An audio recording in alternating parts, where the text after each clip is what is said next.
இந்த மாதம் கர்த்தர் நமக்கு கொடுத்ததான வாக்குத்தத்தம் உபாகம் 33:29. இஸ்ரவேலே நீ பாக்கியவான். அல்லேலூயா. இஸ்ரவேலே நீ பாக்கியவான். கர்த்தரால் ரட்சிக்கப்பட்ட ஜனமே, உனக்கு ஒப்பானவன் யார்? முதலாம் தெரிந்து கொள்ள வேண்டிய ஒரு காரியம், கர்த்தரால் ரட்சிக்கப்பட்ட ஜனம். நாம் எல்லாரும் யாரால் ரட்சிக்கப்பட்ட ஜனம்? கர்த்தரால் ரட்சிக்கப்பட்ட ஜனம். எந்த ஒரு மனிதனும் நமக்கு ரட்சிப்பை தரவில்லை. எந்த ஒரு மனுஷனும் நமக்கு விடுதலை தரவில்லை. எந்த ஒரு மனிதனும் நம்மை என்ன பண்ணவில்லை? ஆண்டவரிடத்தில் நம்மை பரிந்து பேசி சேர்க்கவில்லை, சேர்க்கவும் முடியாது. அல்லேலூயா. கர்த்தர் மட்டுமே, அவரால் மட்டுமே, அவர் மட்டுமே நம்மை ரட்சிக்க முடியும். அல்லேலூயா. குமாரன் ஒருவனை இழுத்துக் கொள்ளாவிட்டால் ஒருவனும் என்னிடத்தில் தானாக வரான். அல்லேலூயா. தானாக யாரும் என்ன பண்ண முடியாது? அவரிடத்துல போக முடியாது. அவர் அனுமதி இல்லாமல் அவரிடத்துல ஒருவரும் என்ன பண்ண முடியாது? போகவே முடியாது. நாம் அநேக நேரங்கள் நாம் நினைத்துக் கொள்ளுகிறோம், நான் செபிக்கிறேன், நான் வேதம் வாசிக்கிறேன், நான் சபைக்கு போகிறேன், நான் வழி நடத்துகிறேன், நான் அதை செய்கிறேன், நான் இதை செய்கிறேன், அதனால் கர்த்தர் என்னை ஆசீர்வதிக்கிறார். இல்லை, கர்த்தர் தான் நம்மை ரட்சிக்கிற தேவனாய் இருக்கிறார். அல்லேலூயா. அவரால் தான் நாம் இழுத்துக் கொள்ளப்பட்டிருக்கிறோம். அவரால் தான் நாம் தெரிந்து கொள்ளப்பட்டிருக்கிறோம். நாம் அவரால் தெரிந்து கொள்ளப்பட்டவர்கள். அல்லேலூயா. நாம் அவரால் முன்குறிக்கப்பட்டவர்கள். நாம் அவரால் அழைக்கப்பட்டவர்கள். அவரால் பெயர் சொல்லப்பட்டவர்கள். அல்லேலூயா. அப்ப இந்த இடத்துல இருக்கிற நமக்கு எல்லாத்துக்குமே ஒரு யூனிட்டி என்ன அப்படின்னா, நாம யாருமே நாமளா இந்த இடத்துல வரல, ஆண்டவர் தான் கூட்டிட்டு வந்திருக்கிறார். சொல்லுவோமா? கொஞ்சம் யோசித்து பாருங்க. அவ்வளவு பரலோக தேவன், சர்வ வல்லமையுள்ள தேவன் நம்மை அழைத்து, நம்மை தெரிந்து, நம்மை பெயர் சொல்லி நம்மை அவருடைய சமூகத்திற்கு கொண்டு வந்து வச்சிருக்கிறாருன்னா, அவரை அந்த ஜனத்தை விட பாக்கியமானவர்கள் இந்த உலகத்துல யாராவது இருப்பாங்க? சொல்லுங்க, யாராவது இருப்பாங்க? யாரும் இருக்க முடியாது. அதனாலதான் சொல்றாரு, இஸ்ரவேலே நீ பாக்கியவான். நீங்க ரொம்ப பாக்கியவான்கள். நாம் எல்லோரும் பாக்கியவான்கள். எதனால்? கர்த்தரால் ரட்சிக்கப்பட்ட ஜனமே. அல்லேலூயா. நீ தேவனால் ரட்சிக்கப்பட்ட ஜனம். நீ தேவனால் தெரிந்து கொள்ளப்பட்டவள். நீ தேவனால் தெரிந்து கொள்ளப்பட்டவன். தேவனால் பெயர் சொல்லி அழைக்கப்பட்டவன். தேவனால் தொடப்பட்டவன். தேவனால் ஆசீர்வதிக்கப்பட்டவன். தேவனால் எல்லாவற்றையும் பெற்றுக் கொண்டவன் நீதான். அல்லேலூயா. நீ பாக்கியவான். நீ தேவனால் தெரிந்து கொள்ளப்பட்டவன். ஜனமே, உனக்கு ஒப்பானவன் யார்? நமக்கு சமமான ஜனம் இந்த பூமியில யாரில்ல. கர்த்தரால் தெரிந்து கொள்ளப்பட்ட ஜனத்திற்கு சமமான ஜனம் இந்த பூமியில வேற யாருமே கிடையாது. அல்லேலூயா. எவ்வளவு கோடி சம்பாதித்திருந்தாலும், எவ்வளவு பெரிய ஆட்களா இருந்தாலும் சரி, ஆண்டவரால் தெரிந்து கொள்ளப்படவில்லை என்று சொன்னால் ஒன்றுமே இல்லை. அல்லேலூயா. நம்மிடத்துல ஒன்றுமில்லாமல் இருக்கலாம், ஆனால் நம்ம எல்லாம் கர்த்தரால் தெரிந்து கொள்ளப்பட்ட ஜனம். எத்தனை பேர் விசுவாசிக்கிறீங்க? சீரியஸா? நமக்கு ஒப்பான ஜனம் இந்த பூமியில எதுவுமே இல்லை.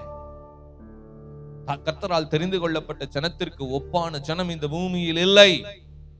தேவனால் அழைக்கப்பட்ட ஜனத்திற்கு சமமான ஜனம் எதுவும் இல்லை.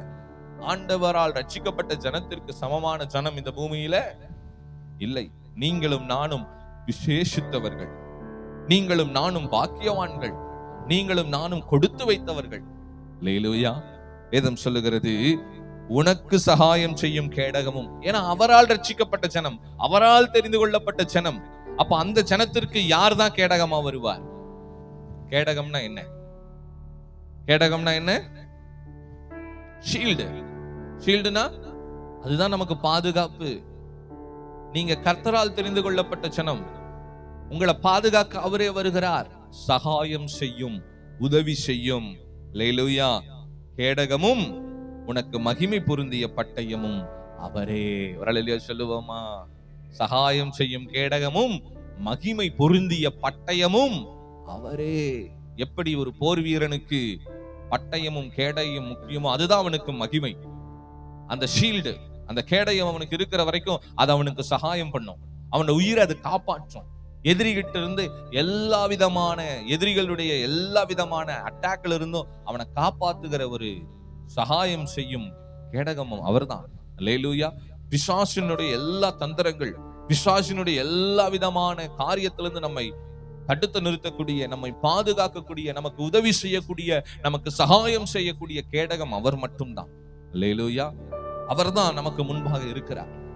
அவர்தான் கேடகமாய் நம்மை முழுவதுமாய் மூடி மறைத்து பாதுகாத்துக் கொண்டிருக்கிறார். இந்த செப்டம்பர் மாதம் கர்த்தர் சொல்லுகிறார், உனக்கு சகாயம் செய்யும் கேடயம் நான் தான். அல்லேலூயா. நமக்கு சகாயம் செய்யும் கேடகம் அவர்தான். எந்த ஒரு தீங்கோ தீமைகளோ நாசமோசங்களோ அணுகாதபடிக்கு நமக்கு சகாயம் செய்கிற கேடகமாய் அவர் நமக்கு முன்பாக வருகிறார். அல்லேலூயா. உனக்கு விரோதமாய் உருவாக்கப்படும் எந்த ஒரு ஆயுதமும் வாய்க்காதே போகும் என்று கர்த்தர் சொல்லுகிறார். பக்கத்தில் 1000 பேரும் உன் வலதுபுறத்தில் 10,000 பேரும் விழுந்தாலும் அது உன்னை அணுகாது.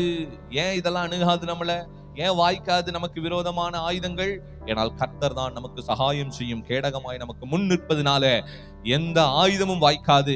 எப்பேற்பட்ட படையும் நம்மை நெருங்க முடியாது. அல்லேலூயா சொல்லுவோமா? அல்லேலூயா. உனக்கு சகாயம் செய்யும் கேடகமும் உனக்கு மகிமை பொருந்திய பட்டயமும் அவரே. அல்லேலூயா சொல்லுவோமா? ஒரு மனுஷனுடைய கையில போர் முனையில அவன் இடத்துல வாள் இருந்ததுன்னா அதுதான் அவனுக்கு மகிமை. அல்லேலூயா. கத்தி கீழே விழுந்துருச்சுன்னா என்ன ஆயிரும்? போர்ல சண்டை போட்டுக்கிட்டு இருக்கும் போது வாள் கீழே விழுந்துருச்சுன்னா என்ன ஆகும்? என்ன அர்த்தம்? முடிஞ்சிச்சு, மகிமை போயிருச்சுன்னு அர்த்தம். அல்லேலூயா. அவ்வளவுதான், அவன் தோத்துருவான்னு அர்த்தம். அந்த வாள் கையில் இருக்கிற வரைக்கும் அவனை யாருனாலும் என்ன பண்ண முடியாது. அந்த வாள் அவன் கையில் இருக்கிற வரைக்கும், ஒரு போர் வீரனுடைய கரத்துல வாள், ஒரு நல்ல தேர்ந்த கற்று தேர்ந்த ஒரு போர் வீரனுடைய கரத்துல வாள் இருக்கிற வரைக்கும் அவனை யாருனாலும் என்ன பண்ண முடியாது. அவனை யாருனாலும் என்ன பண்ண முடியாது, நெருங்கவே முடியாது. அல்லேலூயா சொல்லுவோமா? சவுல் தாவீதை துரத்திட்டு வரும் பொழுது ஒவ்வொரு பட்டணமாக தாவீது ஒளிஞ்சு ஒளிஞ்சு வராரு. அப்ப அந்த டயத்துல அபிமெலேக்கின் இடத்துல போறாரு. அப்ப அபிமெலேக்கு இடத்துல போயிட்டு பசிக்கு கொஞ்சம் அப்பத்தை வாங்கி எல்லாம் சாப்பிட்டுட்டு கொஞ்சம் மீதி எல்லாம் எடுத்துட்டு திராட்சை ரசம் எல்லாம் குடிச்சிட்டு கடைசியா அவர் கேட்பாரு, இங்க ஏதாவது பட்டயம் இருக்கா? அவர் கேட்பாரு, என்னது, இங்க ஏதாவது பட்டயம் ஆயுதம் ஏதாவது இருக்கிறதா அப்படின்னு. அப்ப அபிமெலேக்கு ஆசாரியன் சொல்லுவாரு, இங்க அப்படி ஒரு பட்டயமோ ஆயுதமோ கிடையாது. இங்க ஒன்னே ஒண்ணு இருக்குது.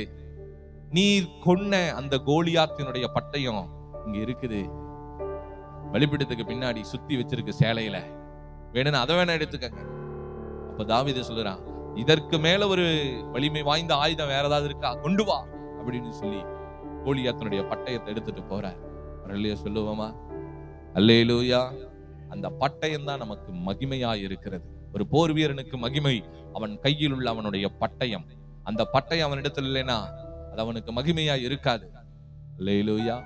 அதனாலதான் ஆண்டவர் சொல்றாரு, உனக்கு மகிமை பொருந்திய பட்டயம் நானே என்று கர்த்தர் சொல்லுகிறார். அவர் உங்களுடைய கரத்தில் இருக்கிற வரைக்கும் ஒரு எதிரியும் நெருங்க முடியாது. அல்லேலூயா.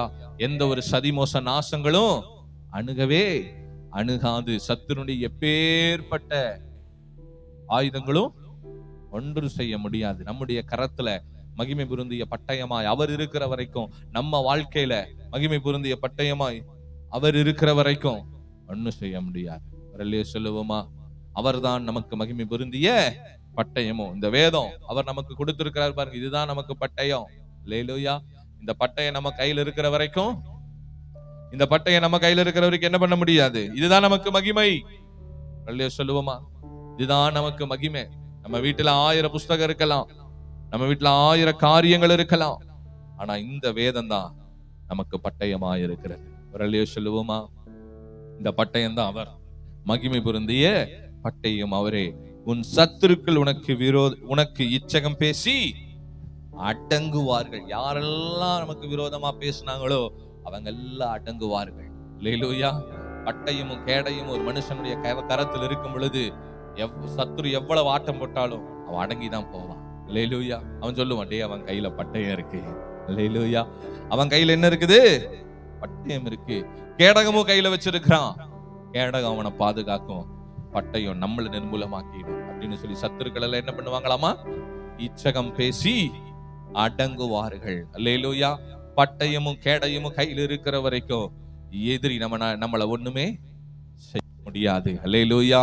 இந்த செப்டம்பர் மாதத்துல கர்த்தர் சொல்லுகிறார், நானே அவர்களுக்கு சகாயம் செய்யும் கேடகமும் மகிமை பொருந்திய பட்டயமாய் இருக்கிறேன்.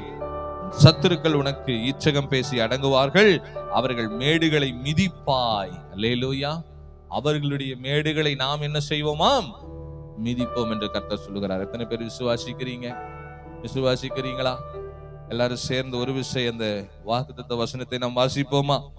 இஸ்ரவேலே, நீ நீ பாக்கியவான். கர்த்தரால் ரட்சிக்கப்பட்ட ஜனமே, உனக்கு ஒப்பானவன் யார்? உனக்கு சகாயம் செய்யும் கேடகமும் உனக்கு மகிமை பொருந்திய பட்டயமும் அவரே. உன் சத்துருக்கள் உனக்கு இச்சகம் பேசி அடங்குவார்கள். அவர்கள் மேடுகளை மிதிப்பாய் என்று சொன்னான். ஒரு சொல்லுவோமா? அல்லேலூயா. இந்த செப்டம்பர் மாதம் கர்த்தர் சொல்லுகிறார், நீங்கள் ஒவ்வொருவரும், இந்த ஆராதனைக்கு வந்திருக்கிற ஒவ்வொருவரும் நீங்கள் பாக்கியவான்கள். கர்த்தரால் ரட்சிக்கப்பட்ட ஜனமாய் நீங்கள் இருக்கிறதுனால உங்களுக்கு ஒப்பான ஜனம் இந்த பூமியில ஒருவரும் இல்லை. உங்களுக்கு சகாயம் செய்யும் கேடகமும் உங்களுக்கு மகிமை பொருந்திய பட்டயமும் அவர் இயேசு கிறிஸ்துவாய் இருக்கிறார். உங்கள் சத்துருக்கள் உங்களுக்கு இச்சகம் பேசி அடங்குவார்கள். அவர்கள் மேடுகளை நீங்கள் மிதிப்பீர்கள் என்று கர்த்தர் சொல்லுகிறார். அல்லேலூயா. அதனால் நீங்க எதை குறித்து கவலைப்படணுங்கிற அவசியமே இல்லை. கர்த்தரால் ரட்சிக்கப்பட்ட ஜனம்னா நாம் எல்லாரும் பாக்கியவான்கள். இந்த மாதம் கர்த்தர் நமக்கு சகாயம் செய்யும் கேடகமாய் மகிமை பொருந்திய பட்டயமாய் நம்ம வாழ்க்கையிலிருந்து சத்துருக்கள் எல்லாம் நமக்கு விரோதமான எல்லோரும் இச்சகம் பேசி அடங்கத்தக்கதாய் கர்த்தர் நமக்காக அவர் வழக்காட வல்லவராய் இருக்கிறார். அல்லேலூயா, அல்லேலூயா. அவர்தான் நம்முடைய பட்டயம், அவர்தான் நம்முடைய கேடகம். சத்துருக்கள் எல்லாம் இச்சகம் பேசி அடங்குவார்கள். அவர்களுடைய மேடுகளை நாம் மிதிக்கும்படி கர்த்தர் நமக்கு கிருபை செய்வார். அல்லேலூயா. எத்தனை பேர் விசுவாசிக்கிறீங்க?